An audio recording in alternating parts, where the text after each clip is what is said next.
Hello, everyone. Thank you so much for joining us. My name is Faith Spellbring. I am the Executive Director of ALMA, the Association of Lutheran Mission Agencies. It is such a joy and a pleasure to work with this organization. We are a professional networking group for mission leaders. So if you are a mission leader, if you are someone who shares the gospel with others and encourages others to join you in that effort, this is a group for you.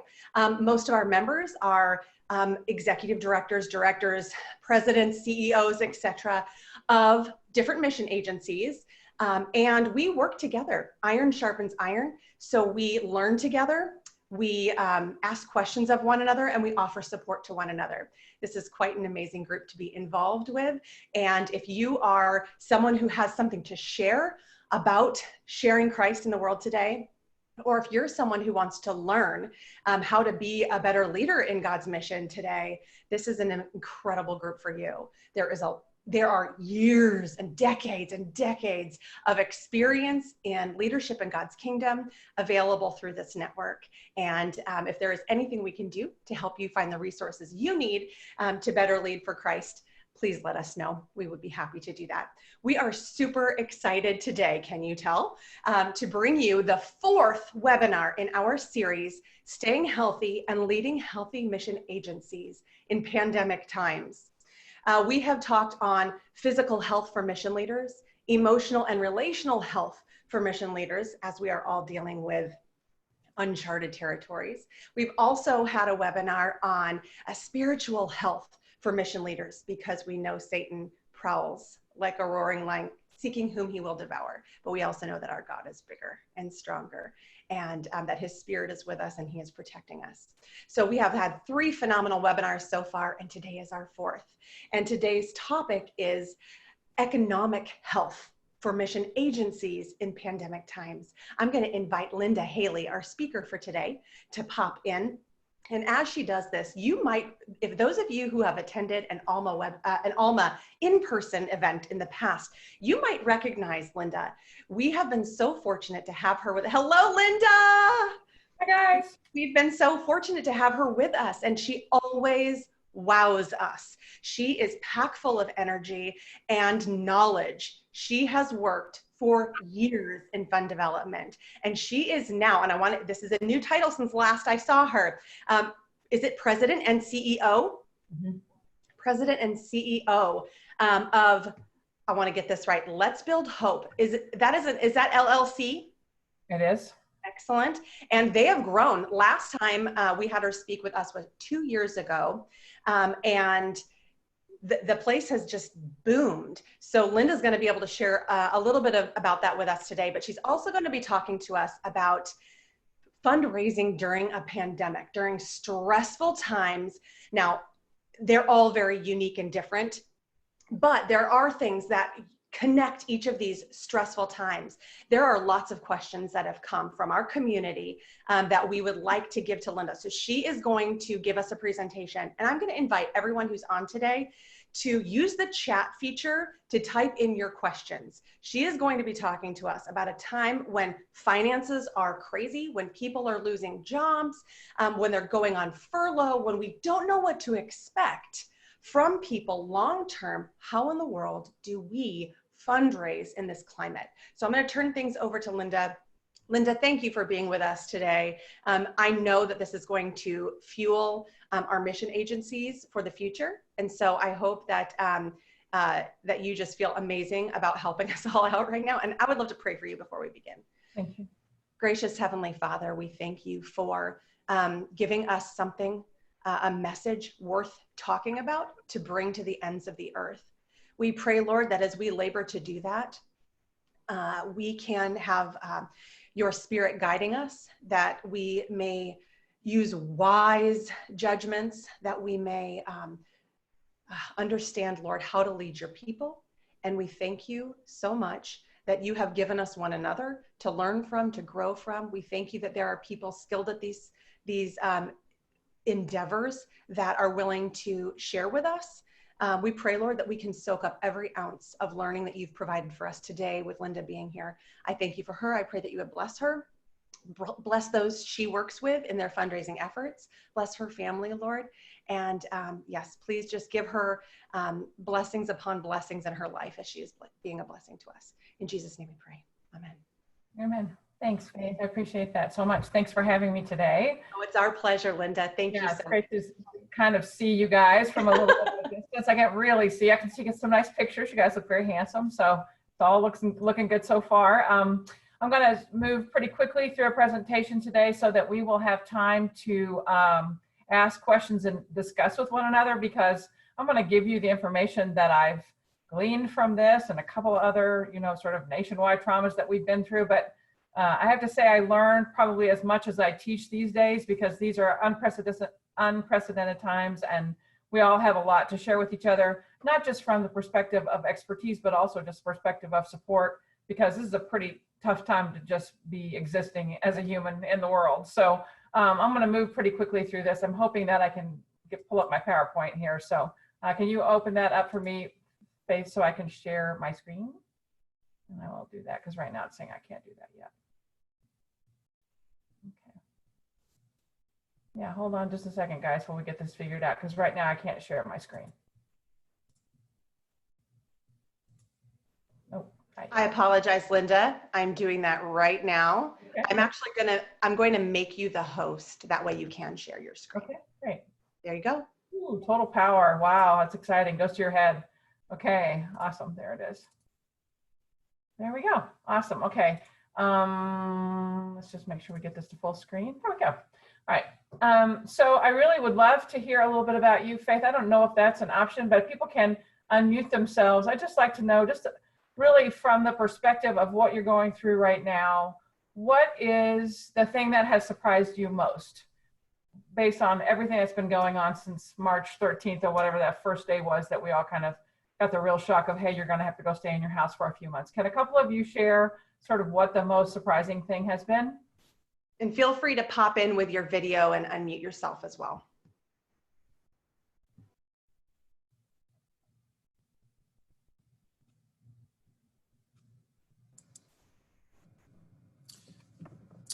I don't know if I'm unmuted and all that, but the thing that's amazed me and still amazes me that people are still living in kind of a denial of what's going on and a false sense that, this will change in a week and we'll be back to normal, and people thinking that we'll get back to normal, because in my humble view, we're past normal.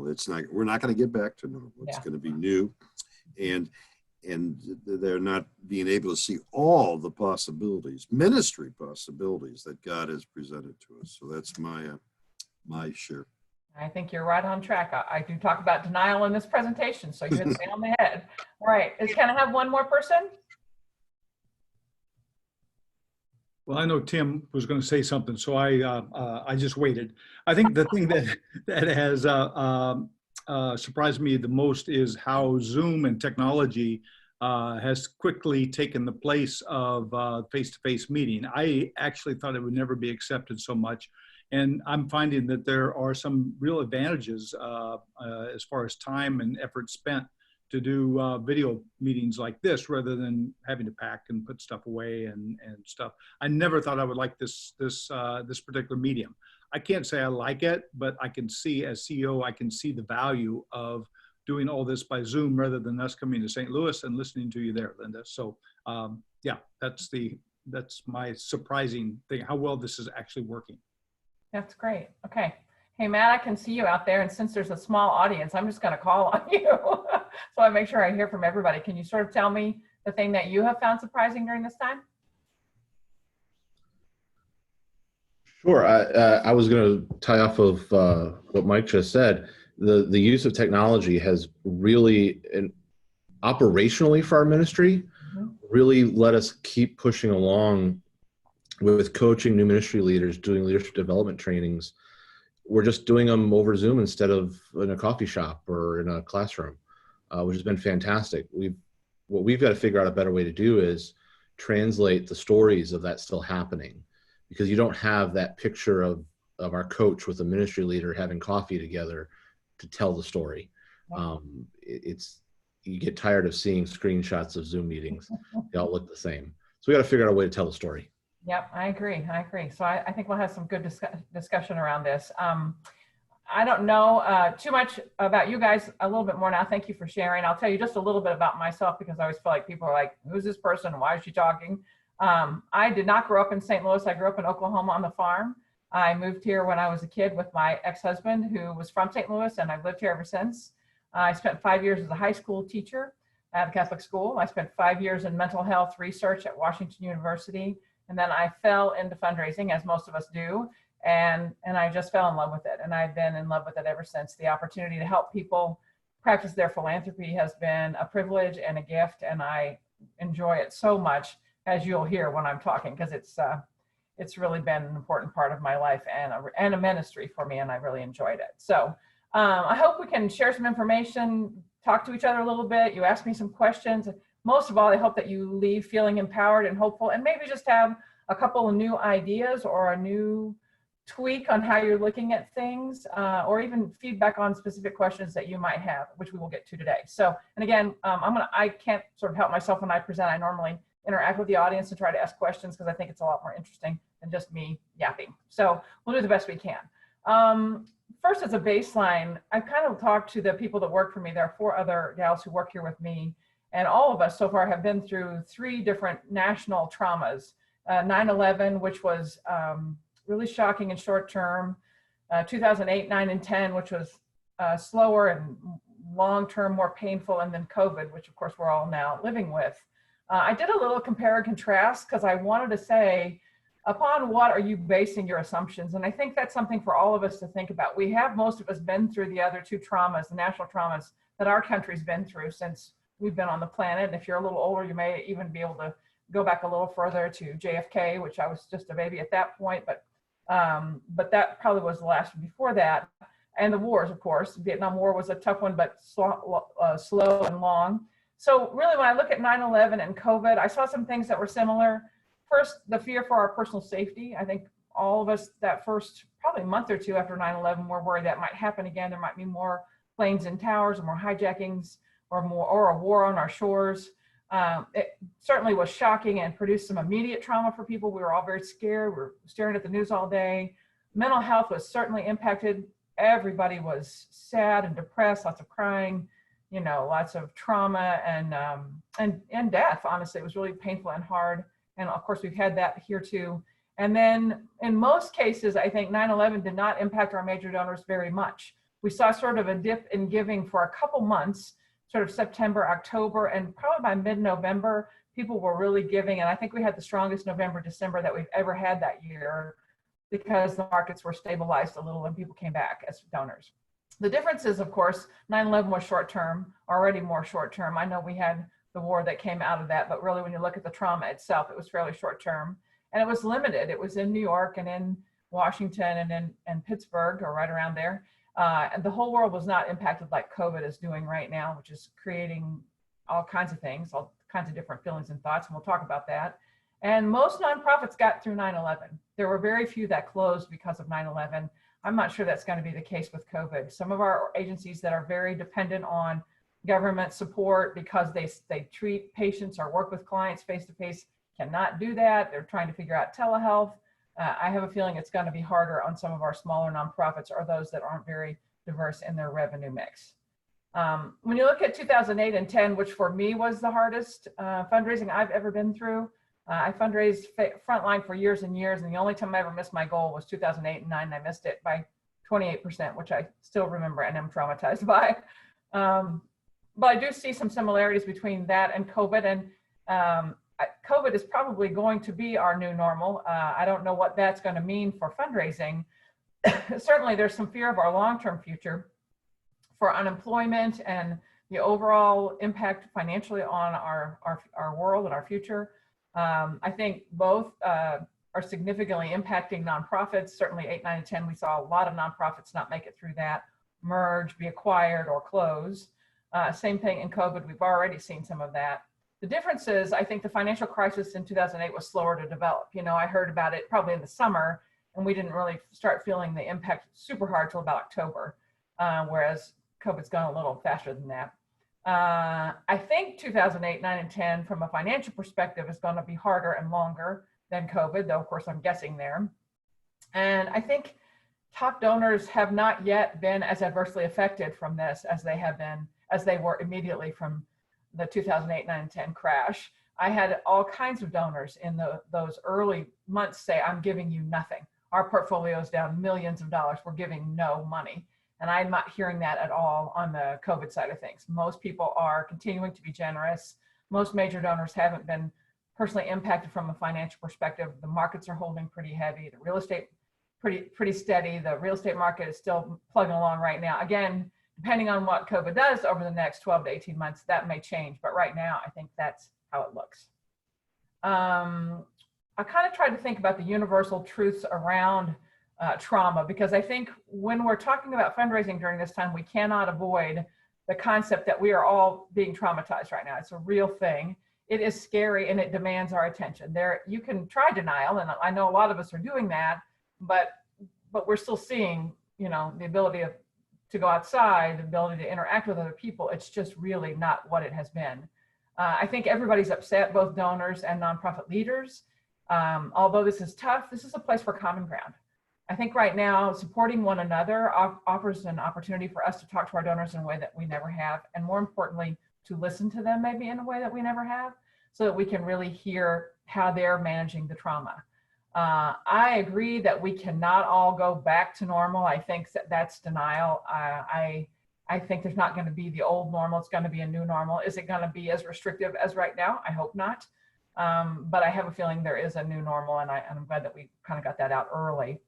I think the truth of trauma is that it always draws us together. I remember around 9/11 how people were so supportive of one another. I remember flying 10 days after those terrible crashes and being so scared myself, and everyone around just being patient and waiting in long lines and caring about one another. And it was really impressive. We're not always that way with one another in big groups, and it was pretty cool to see how it drove together. I think we are forced to change when trauma occurs if we're going to survive and do well, and I think that's going to be true around what we're going through now. I think this is a big one. How we perceive trauma is how it will be. I believe that's self-fulfilling prophecy, and you can awfulize it and just talk about it nonstop, or you can ignore it and not talk about it. I don't know that either one of those is a good thing. I think the thing to try to do is to take it a day at a time, and we'll give you some good strategies, hopefully, for how you make decisions and how you move forward. But, you know, being aware of how you're projecting your own feelings about trauma can really have an impact on people around you. And the better you do with it, even knowing that we're going to all have rough days, the better people around you will do, both staff and donors. I think hard times provide challenges, but also opportunities. And I have seen a lot of cool things that I'm going to tell you about today come out of COVID from a fundraising perspective. And I think the biggest one, I hope, is that people really do continue to love and care about each other, and they do continue to care about the causes that they cherish, and they always have. And I think trauma actually highlights this and reminds us what's important to us and how much we care, and how our desire exists to make sure that the people we love and the causes we love continue and make it through. I mean, I even hear silly things like, I don't want to lose my favorite restaurant, so I make sure I'm going there and I get friends to go. So if they care that much about a restaurant, you know they're going to care about your ministries and the wonderful work you're doing in the world for other people. These are some basic tenets that hold true when it comes to fundraising, and ones that get overlooked a lot. People call us a lot and say, Linda, can you teach us about these different techniques for fundraising? Can you teach us about how to do direct mail well, or how to handle our events, or work with major donors? And those are all important things. But if you can't do these things really, really well, those things are going to struggle. So this might be a good slide, and you guys can certainly have my slide deck if you're interested in any piece of it, to share with the board of directors to say, are any of these things inhibiting our ability to move forward right now? Are we clear on our mission, vision, values? Do we do a great job on programming? Especially in this case, are we responding to the changes that are coming and the challenges that are coming? And if you are, sharing that is important. You have a strong staff and a committed board, because people are going to follow other people.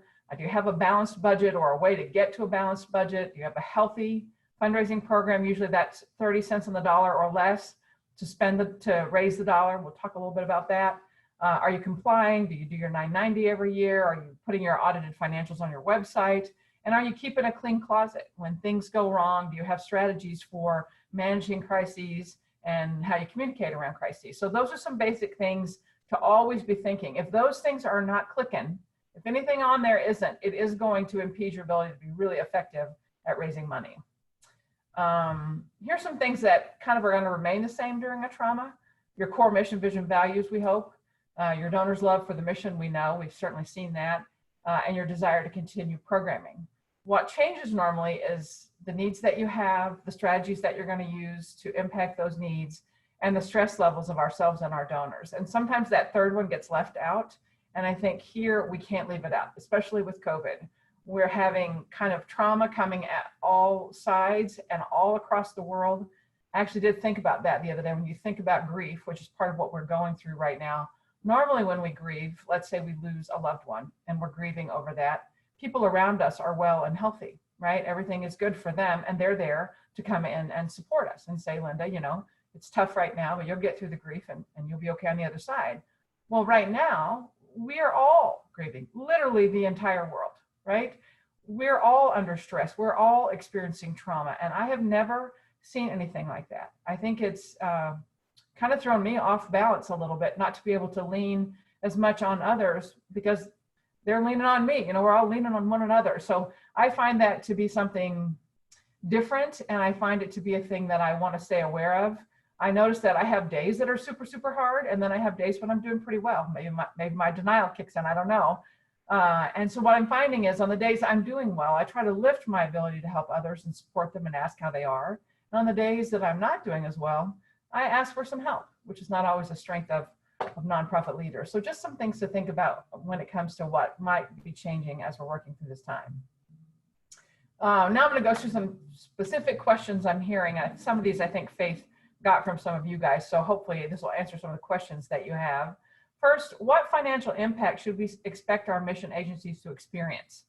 And I think that really rests on your dependency on limited revenue strategies. If you're very dependent on one specific thing, one big event, government funding stream that's very specific, those are always dangerous things, but they're more dangerous now. 2, I think it rests on if you are very events heavy as an organization, you're probably going to struggle more because donors are getting sort of hit from all sides with virtual events. And so if you do 7 a year, it's going to be tough. I wouldn't be a proponent of ever doing that many a year, but sometimes that's what we see. It depends really a lot on number 3 here, previous donor cultivation and stewardship. If the donors are already in a strong relationship with you, it's unlikely they'll stop being in relationship with you during a hard time, okay? If they're not, that can be a little tougher because you're trying to sort of build relationship, which is what fundraising rests on, versus work on the relationship you already have. And then finally, on our willingness to adapt, because right now, fundraising in the traditional way is not happening. We're not meeting with donors face-to-face and having coffee, right? I just talked to a colleague this week who I asked him about major gifts. He's a major gifts fundraiser. And I said, are you doing asks on Zoom? And he said, 100%. I'm doing it almost every day. And I'm like, really? And he said, yeah, it's going great. He goes, you know, it's always a little odd to start. And then people just sort of lean into Zoom because that's what we have.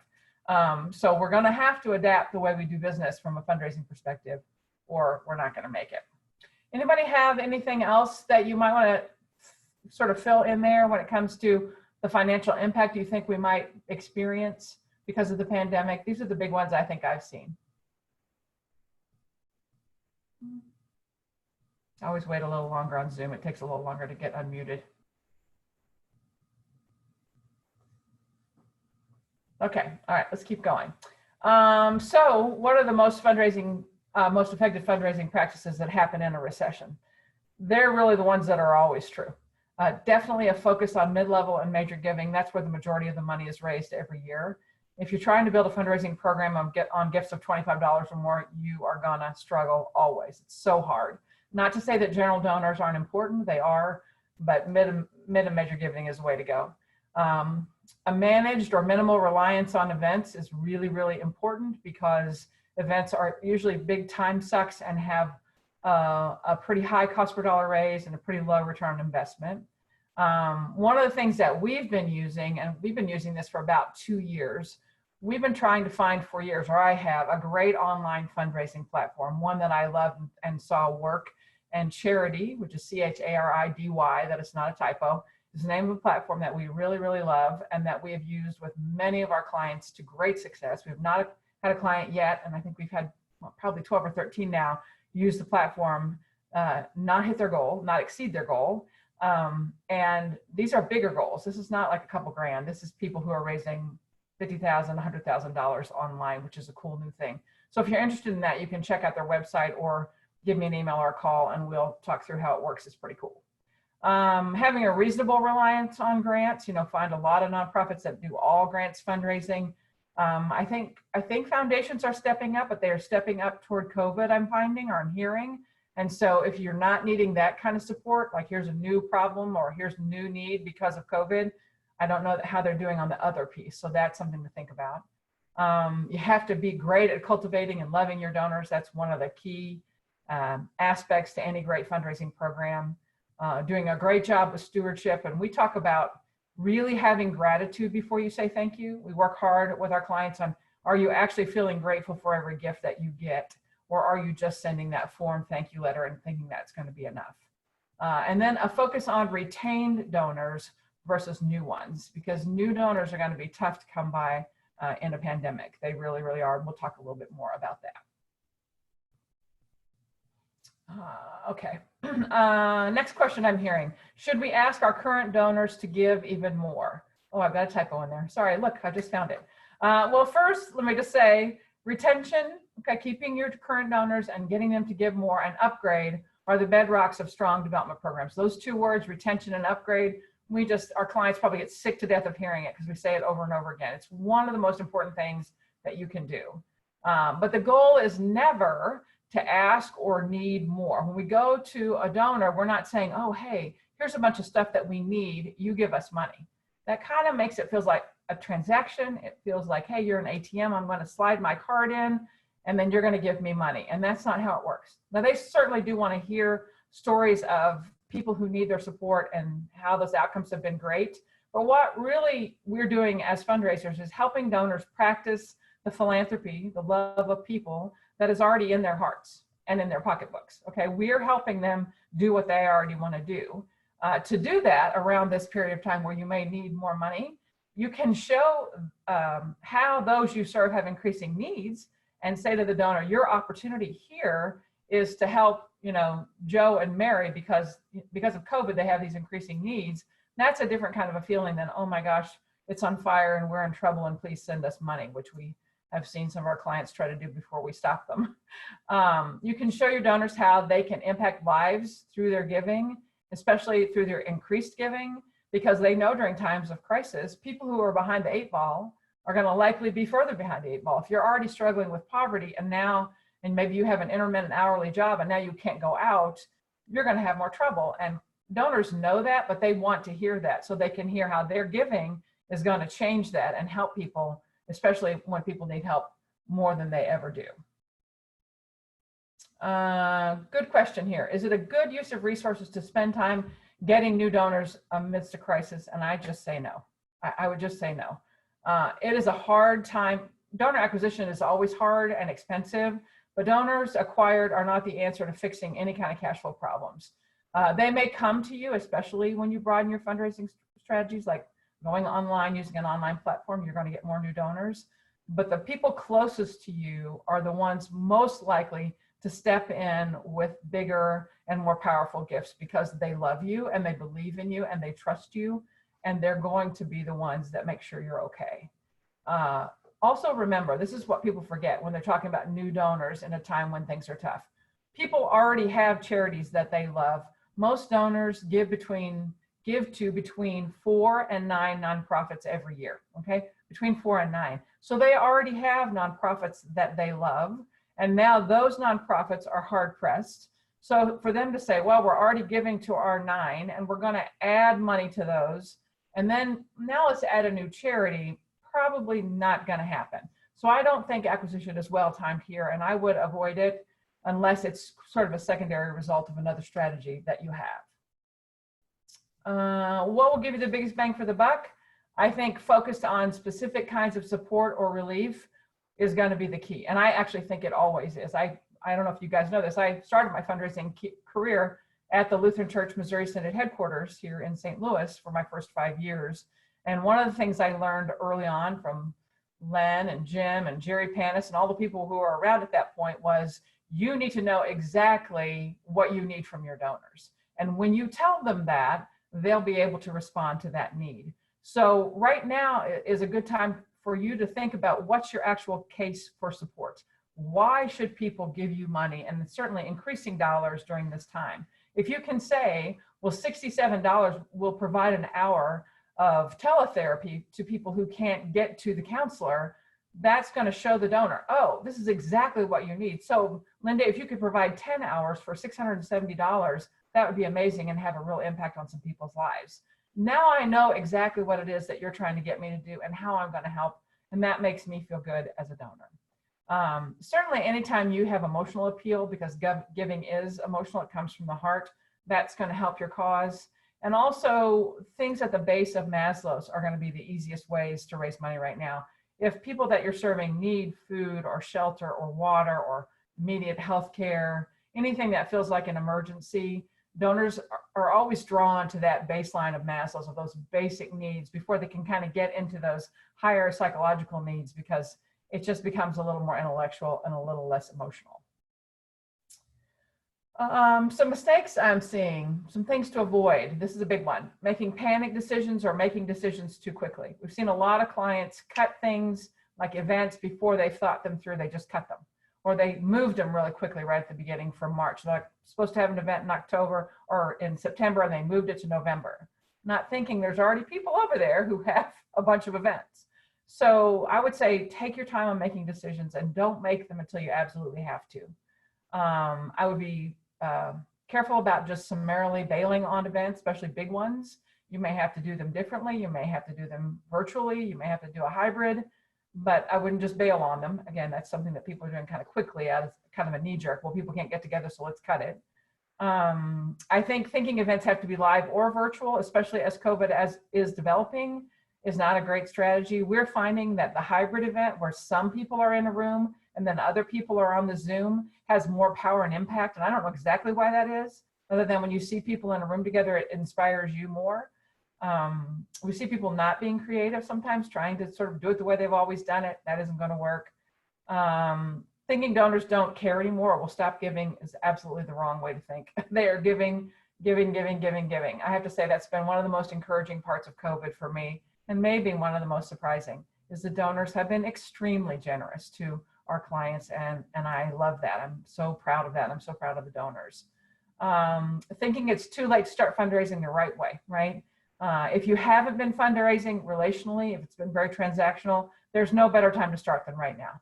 There's no better time. We'll give you some tips on how to do that. Some great things that I'm seeing: avoiding decision making until you have to do it, asking other people what they're seeing, finding new ways to do old things. That's really important. Expecting the best from donors. I have to tell you, people have a tendency to do what you expect them to do. They can feel your panic if you've got it. They can feel your trust if you have it.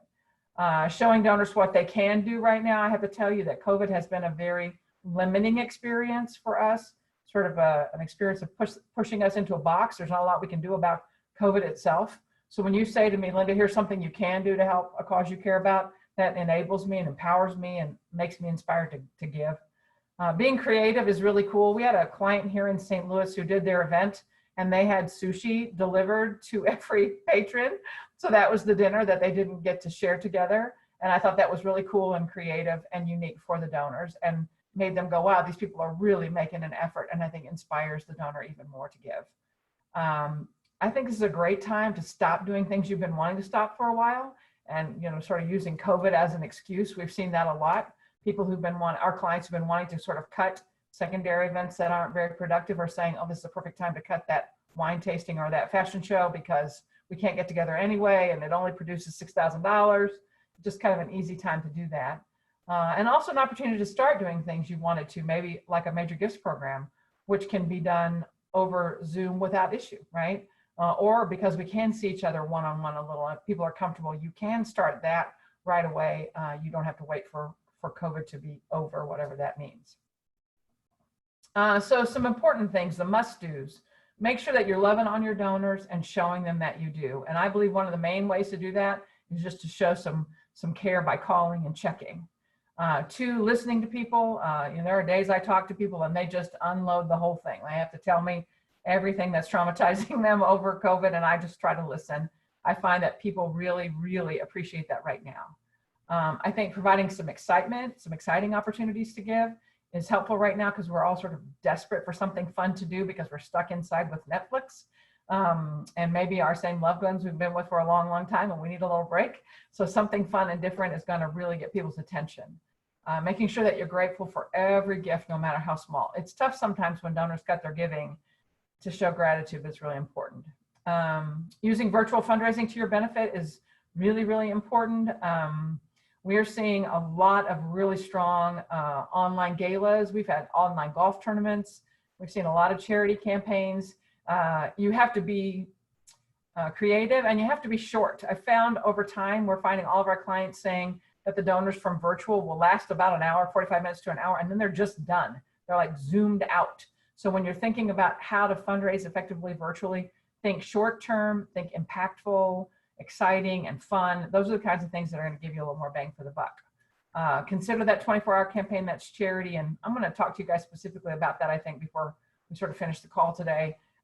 It's a really cool concept, basically, that says you raise the majority of the money in advance through matching gifts. You raise about 75%, and then you do a day of campaign to raise the final 25%. It creates a lot of excitement and connection, and it's fun to see people drive toward the goal. That seems to be a driver of their behavior. It's a really cool option. One of the big things I would say is don't predict change to the positive or negative in your fundraising numbers without looking at the actual metric. If you say, wow, I think our fundraising is going to go down by 15%, if it were me, I would go find out, where is that going? Are we definitely losing grants? Is the event definitely going to do badly? Like, we've had events that haven't been quite as financially productive with our clients, but because their expenses have been so low, their net has been greater. So make sure you actually look at the metrics and make sure things are in fact going to be worse or better per donor and activity, not just globally like 10%. Always use mission to drive behavior of the donors. Your donors love your mission, and they want to hear how the mission continues because of COVID and in spite of COVID. Make sure that you're taking care of yourself. I cannot stress this enough. I mentor a couple people here in St. Louis on Zoom right now. And part of our call every week is to say, what's your self-care routine right now? Are you taking time for yourself? Are you stepping away? Do you do Zoom calls back to back 8 or 9 hours in a row? Have you taken a vacation day since COVID started, or a week? Do you think you deserve that right now because, oh, we've got to get this figured out? You have to take care of yourself. You cannot love on other people if you don't take care of yourself. And I have to say, I'm sort of preaching to the choir. I have to do the same thing.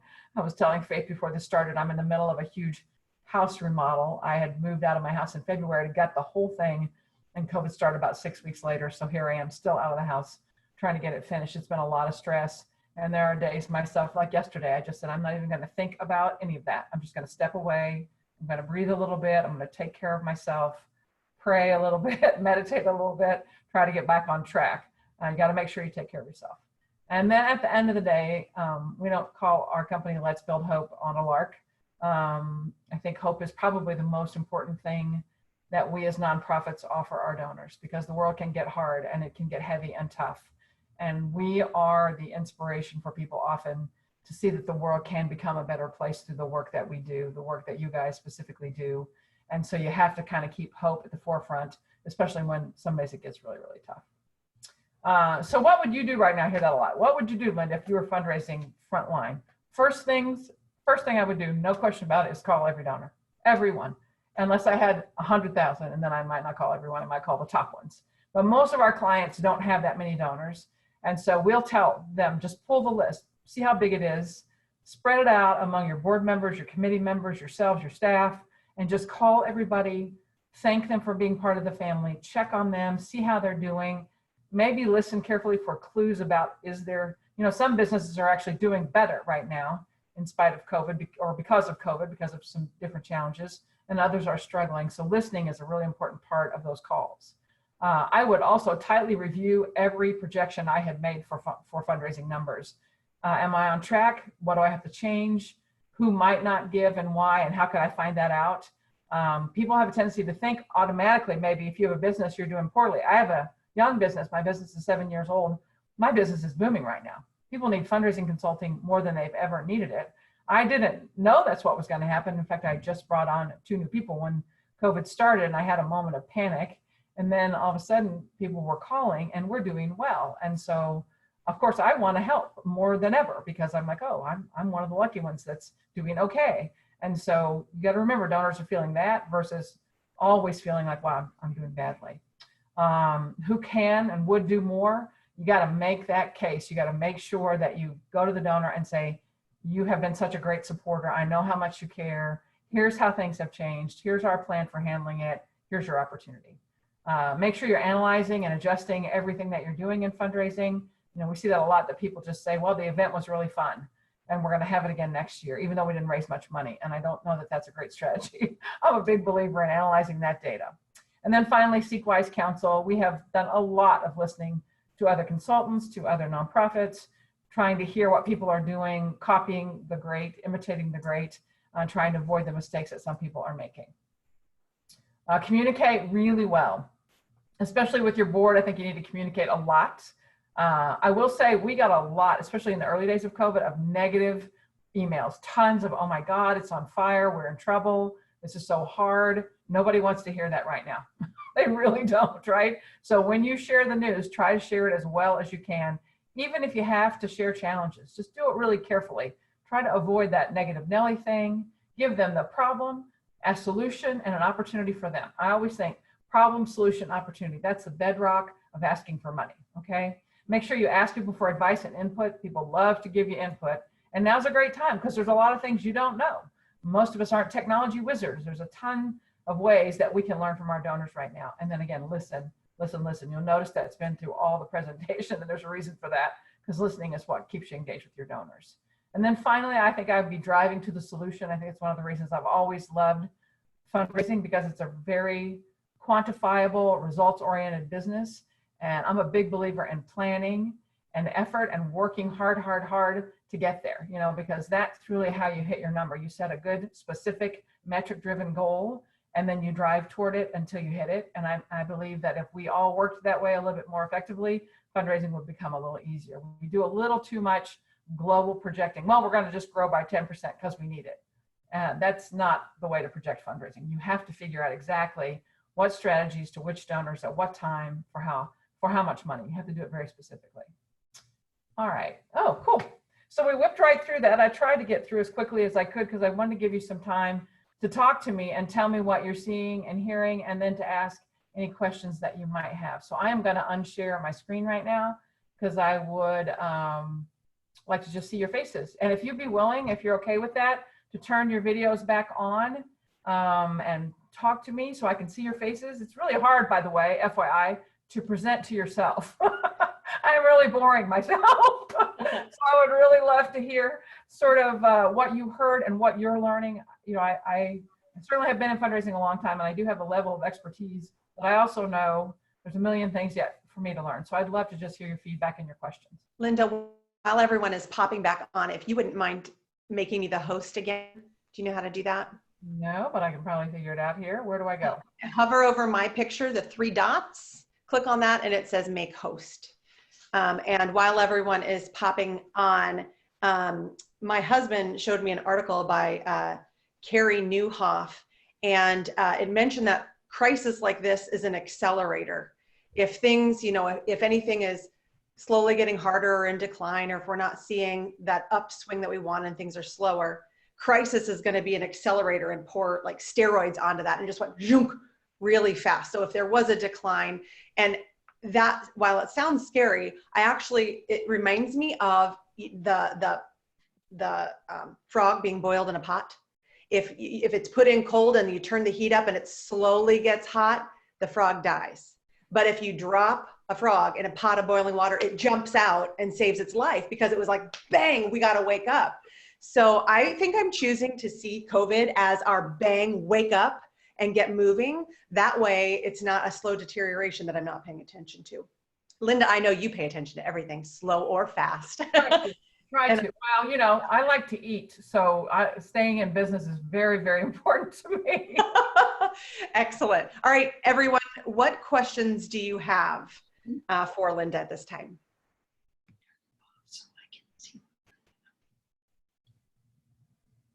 Anybody? Everyone's so quiet. Right. Anybody? Oh, I love to see that. July. I'll break the ice. I did have a question on one of the points. I was wondering if you could give an example. I circled it. Here it is. I have copiously taking notes. One of your must-dos was provide an exciting opportunity, or what was it? Yes. What are some examples? You were talking about online things that people could do. And it says provide exciting opportunities to help with right now. Right. Okay. And I'm trying to think of what is exciting because Right. I'm still a little shell-shocked. Right. I feel you. Okay. So I'll talk about one of our specific clients. They're called Memory Care Home Solutions, and they help people who are caregiving at home for people who have Alzheimer's or dementia or other memory issues. As you can imagine, during this time, those people are now really home all the time with their loved one with Alzheimer's. I mean, it's a lot. And they go normally into the homes, and that's where they do the counseling and support. Well, they can't do that. So they had to create telehealth on the fly, figure it out. They had already started, thank God. So they had the bones of it put together. They created the whole program in about 8 days. They had no option. They had to put it together. They went to their donors on a charity campaign. They had never done one ever. We were brand new consultants to them. I think they thought we were nuts.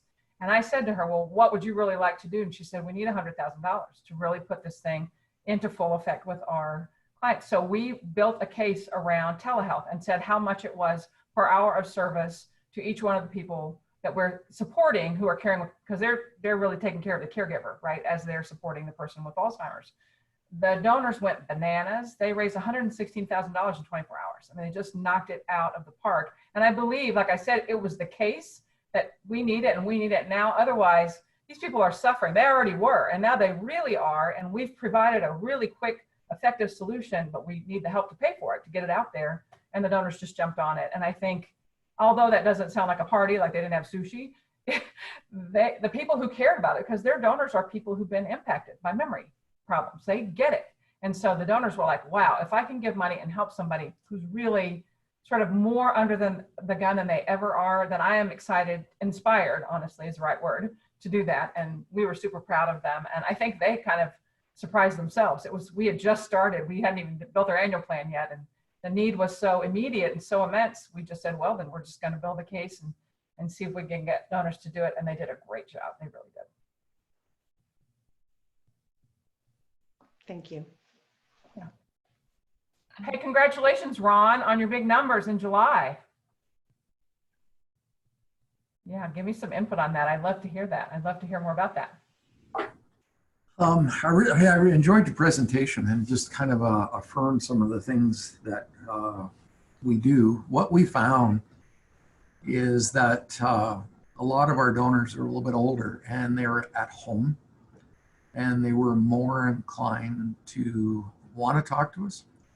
And so we made a lot of phone calls, and we reminded people that we have ministry to people that are in the far north. That's our primary goal, but we also have ministry to our donors, and to take this time to minister to them.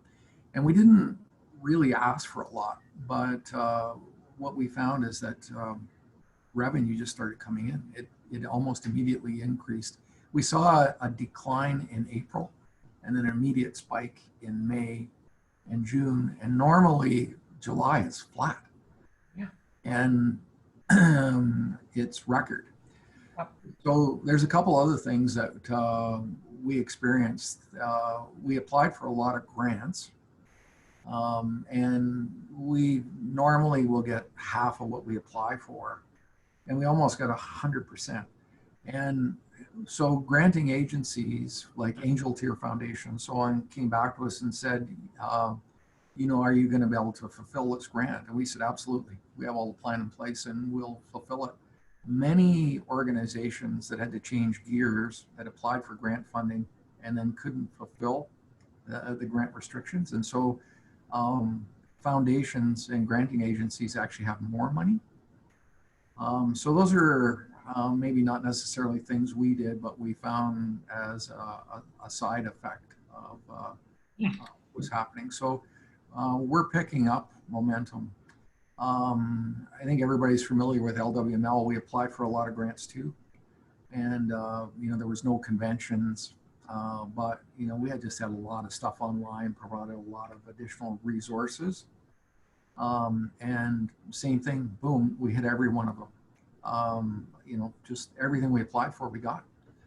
So that helped. The only place where we're a little bit behind, and I looked at the numbers today and it's insignificant. We're behind $3,500 on church giving, which we expected. But we redid our budget, and our worst case scenario would have been a 50% decline in church giving. And so we're way ahead of our worst case forecasts and just only slightly off on the church giving.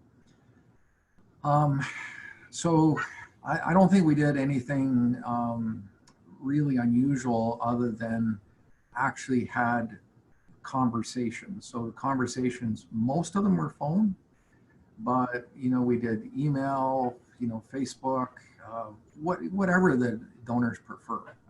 We use that media, but I personally, the last 2 months, phoned and had conversations with over 500 donors and talked about them and their families and their concerns, and they responded really generously.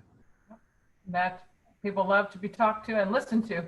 I will tell you, that's interesting that you said what you said about July. The worst fundraising months of the year are usually June, July, and August. That's because we're all on vacation, right? And the kids come home from college and they're eating all of our money, and the kids are home from school and we're paying for lessons and all that, and nobody's doing that.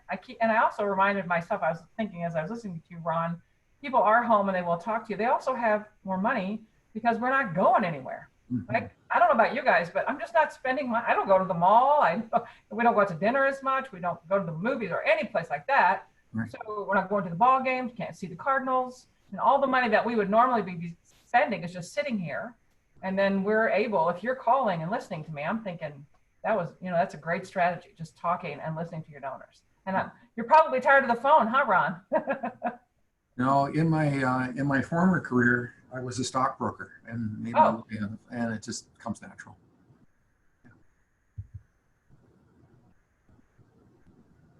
Right, what else, guys? All guys, this is all guys today. Linda, Matt Schultz with Link Ministries. We are perhaps full-heartedly launching into a new city in the middle of this work. So we operate in somewhat of a chapter-ish model where we will come into a city with our programmatic stuff. We hire a city director that operates as essentially the local executive director in that area. So we're about to publicly launch a new city, and we committed to doing that because we have major donors already committed in that city that are going to fully fund the bare minimum needed to function there for a year. Mm-hmm. But the expectation is that new executive director, city director, would be hitting the ground, pounding the pavement, raising funds from day one. Under this new environment, any thoughts on strategies to use there where you really don't have an existing donor base? Right. Yep. Traditionally, we'd rely on guest preaching or guest speaking at churches to start building awareness and whatnot. And that's not really possible. Mm-hmm. That's a great question and a great challenge. The group I was talking about earlier, Memory Care, they had not done the online campaign. And I will tell you that online fundraising is pure fundraising. That's how you do it. You don't go to your donor base, right? You go to your closest friends and they go to their friends and say, hey, if you give $10 today, it becomes 40. So when I listen to you, Matthew, you've already kind of set up that model with your pre-giving. You could almost set those as your matching gifts, right? And then have a few leaders, whoever, you have to identify maybe some church leaders who'd be willing to do an online campaign. I think that match would set that up and get you started, right? Just get a little excitement built. I will tell you, one of the things that we've really found about charity is that and they give you some great resources. Whoever built it is extremely savvy, because when you type in your name, like, Faith sends me a link and says, hey, Linda, will you give some money? And I type in, sure. Linda Haley, $50. It shows up, Linda Haley, $200. And I'm like, well, no, wait a minute. The first time I did it, I went back and cleaned it out. I was like, oh, I must have typed that wrong. I didn't want to give 200, I wanted to give 50. It did it again. And then I had the aha moment of, oh, when I give 50, it's quadrupled. Now it's $200.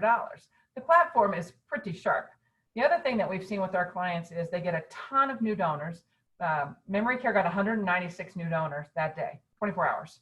We already built strategies for retaining those donors, like stewardship strategies to keep them, which is really what you need. So if you can get an infusion, you might not keep your 196, you might keep half, but it would be a starting spot, especially since you can't go out and sort of host an event to introduce yourself to the community or go to churches and talk. It's a pretty easy platform. The fees are based just on the day of raise. You basically pay 11% of the day of raise and that's it. And they guide you on everything else. We've done a lot of consulting now. We've had, I think, since April, our clients have raised $870,000 on charity just alone, just that platform. Most of our clients run between $60,000 and $120,000 campaigns. And again, you are doing major gifts fundraising, mid-level fundraising, board fundraising, and general fundraising all at the same time. And then it also drives a ton of traffic to your website and to your Facebook page. So if you want to start building your presence in the community, another great way to do that without a lot of cost. So it's a pretty, people at charity should really hire me. They should, because I sell them all the time. But I've used Cost Match and Network for Good and all the other ones. There's nothing wrong with them. They just don't have, honestly, the psychological angle that charity has developed. They have an opportunity for you to set teams up, and the teams can compete with each other, and you can see that live. You see people, like when my name comes up on the screen, it shows that I gave $200, even though I gave 50. I mean, it's got some really cool bells and whistles. So, and it was founded by a bunch of Orthodox Jewish guys, which I think is hilarious because, I'm all about Jesus, but, we figured it out and we're working well together, and we really like their platform. So might be worth looking at. And I also have the names of all the other ones that we've used and looked at, about 8 of them. So if you want that, I can send you a little spreadsheet that we have that shows kind of all the kind of pluses and minuses, because some of the other ones are cheaper. They're just, I just think they're good, and I don't like to use them. So what else? What else, guys? I'm going to jump in. Mike Ordwall, Lutheran Bible Translators, and one of the things that we've noticed in our funding this year, especially the small donor, has been just fantastic. People have given up more. They moved from a smaller amount to a less small amount. The number of gifts coming in is at least as good as it was last year. You might expect it or not to be. The one part that we've maybe struggled a bit with is major donor. You talked about the medium to large donor. For us, $5,000, that's a major gift, where for a lot of agencies, that would not be a major gift. And we've just found that we have attracted over time this very good group of small donors, but we never have developed that major gift. And this was a year of expansion for us. We have a lot of opportunities that we want to expand for. And the thought was, we're going to move into the major donor work. But we have found that working inside of Lutheran circles, major donor work is maybe, I don't know if it's because you're Lutheran that you don't want to give a lot of money, or what it is, but how do we move? The question is, how do you move into major donor work if historically you have not been a big major donor organization? We can maintain ourselves for a long time at the current rate, but we want to do more than we're doing right now. That's a great question. And I have to tell you that what we find most of the time when we go in with people, and they'll tell us, we have people tell us all the time, Mike, that they're already doing major gift work. And we're like, okay, cool. And then we look at it, and it'll be a bunch of people who've been giving $5,000 a year for 5 years. And they're all proud of that. And I'm like, are you out of your mind? Like, this person has a lot of money. $5,000 is a sneeze for this person, that you're not doing major gifts, because that would be him being motivated to really give, right? To really go up higher. What people miss a lot, 2 pieces. One, they don't develop the case for support. They always think they're just going to go in and say, hey, last year, Linda, you gave us 5. This year, would you give us 10? And I'm going to say, why? What are you going to do with my 10 that you didn't do with my 5, right? So the case for support never happens from the annual perspective. You know, when you do a capital campaign, what's one of the first things they do with you? They have you write the case for support. Why should we give you money for this building? It's the same thing with major gifts for the annual, and hardly anybody we have even has a case for the annual fund. And the annual is the money you need every year. So first things first is sit with your finance people, look through your financials and say, what is it that we actually need? Or how much does it cost per person that we serve, or per person per day, or per hour, or per month, or per group of people, per church, per, you know what I'm saying? Get pieces. So if I'm giving you 5 and you come back and say, Linda, for $8,347, you can help us serve 7 churches in your area. Now all of a sudden I'm like, oh, I would do that because I care about the 7 churches, not because I care about the $8,000. I don't care. I'm rich. I have money, right? You have to give me a reason to go there. So case development for me is job 1. And then job 2 is people don't have a real major gifts program. Like we say, have you identified everybody? Are they marked in the database? Are they getting everything else everybody else is getting? Are they on a move sheet that you look at every week? Do they have primary partners assigned? Like you need to go through the process of building a program. And when we talk about doing major gifts, I think we just think that means going out to coffee with rich people. Don't get me wrong, that's part of it. I've been to a lot of coffees with a lot of rich people, but there's a program and a system to it. Otherwise, let's say I do get Linda really inspired and she gives me that 8374. That's the beginning of the work. That's the beginning of the work, right? Now you've got to come back to me and say, Linda, here's how we used your money. Would you like to come on a tour? You got to get to know the CEO. Let us teach you more about how we're changing the world. Let us hear your advice about how you think we should be. There's a real process to keeping me engaged so that I go from now 8,347 to 16,000, right? There's got to be that movement because donors do, usually wealthy donors make more money every year and have more money to give and want to give more of it away. And they do give more of it away. But once you get them and you get them in relationship, you have to keep them in relationship or some smart fundraisers are going to steal them from you, right? When you put them in the annual report, right? Everybody 5,000 and over, that's the pickings for good fundraisers. They're going to go find your people and say, well, let me go get Jim so-and-so because he's rich, right? So you got to have a program. So if you can do the case and build a fundraising program around major gifts, anybody can do it. We've done it with people who had 12 major donors. I mean, now are you going to raise $450,000 the first year or $4 million? Maybe not. But if you don't build a systematic program, you never will. So, good question, by the way. Cool. Well, a follow-up is Tim Hetzner. Could you please send me every donor you have that sends $5,000 or more, and we will start working on. He's going to send those right over, Mike. Right. Okay. Yeah, he's going to share them with the group. Actually, just screen share the whole list. Okay. Right, Tim? And your price is what? Oh, you're a good one.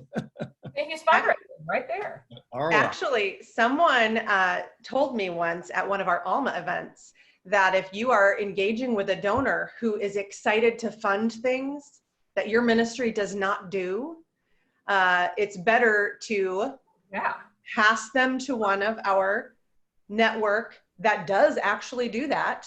There'll be a better donor for them rather than what the old Adam and us might want to do is just start a program real quick so we have that money. And so that is interesting. Is there a donor who isn't excited about what you do, but might be excited about one of our other ministries does? So well, we can end with a challenge. Yeah, I think a thing to remember is that not every donor is your donor. I have seen my clients chase a major donor because they saw him in the paper, a board member knows him, or let's go get money from David Stewart, Worldwide Technology. Does he have any interest in what you do? None whatsoever. Then why would you do that? Why would you chase him? Why would you try to convert him? He's already got charities that he's interested in. You're absolutely right. So, and I will say also, major donors are nervous if you create a program out of nowhere when they offer money, because they know that you're chasing every butterfly that goes by, and that makes them nervous. Well, and I think too, we do pass-through giving, which means 100% of what you gave to goes towards what you gave. And we get a lot of high-end donors that pass through money for us because they know that we'll get it to where it's supposed to go, and that dollar per dollar, it's going to go for what it go, and we report back and they can see that. They then in turn, and we don't ask them, but they then in turn support us because they know that it costs money to do that, but they are controlling their dollar. They control what they're going to give to us to keep us going, and they control and know that their gift is going exactly where it's supposed to. So the sharing of donors, we do that too. We many times will do.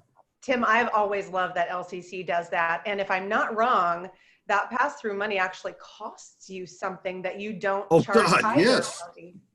That's, that's we only do one appeal a year for ourselves. That's our 1231 Remember Us Last.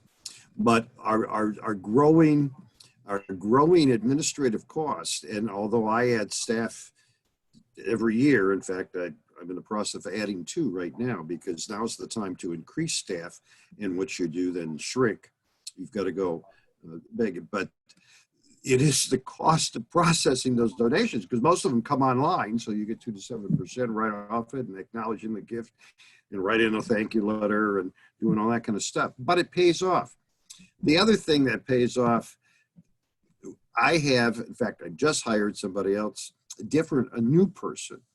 Now I have 6 people that do nothing but call donors to pray with them and for people they know, and they cannot take a donation while they're on the phone, otherwise I fire them.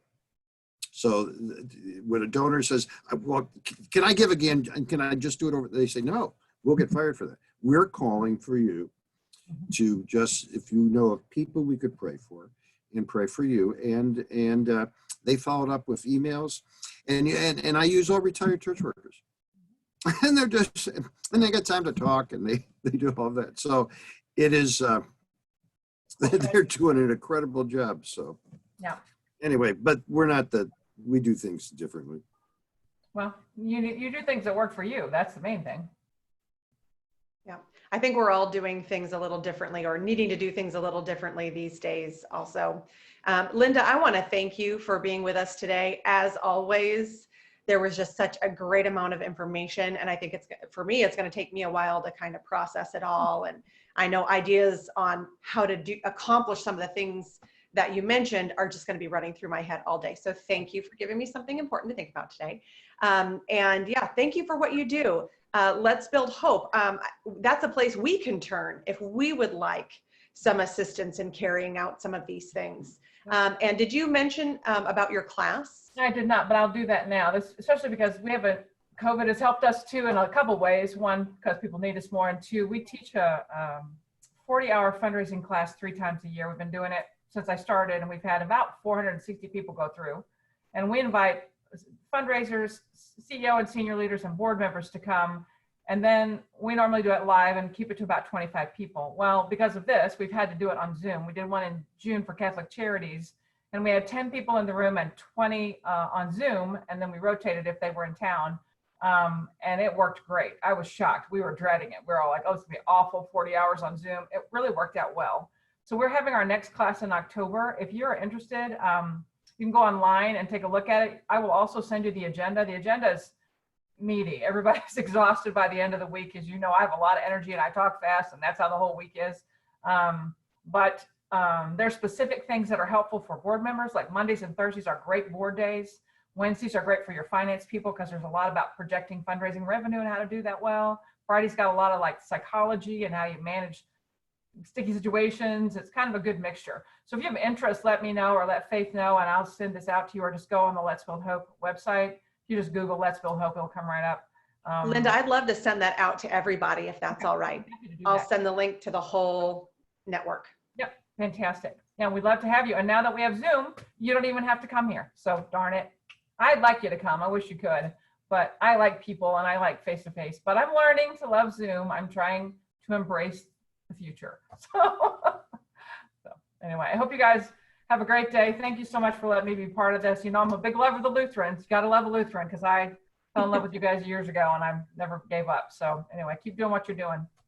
Thank you very much, Linda. Thanks for being on, everyone. God's blessings to you as you try to, fundraise his mission work, and thank God for all the lovely people who support his kingdom expansion through our organizations and other organizations. So blessings to you, and a recording of this will be provided in an email coming up probably the beginning of next week. So blessings to you, and I'll stay on in case anybody has any questions. Yeah, take care.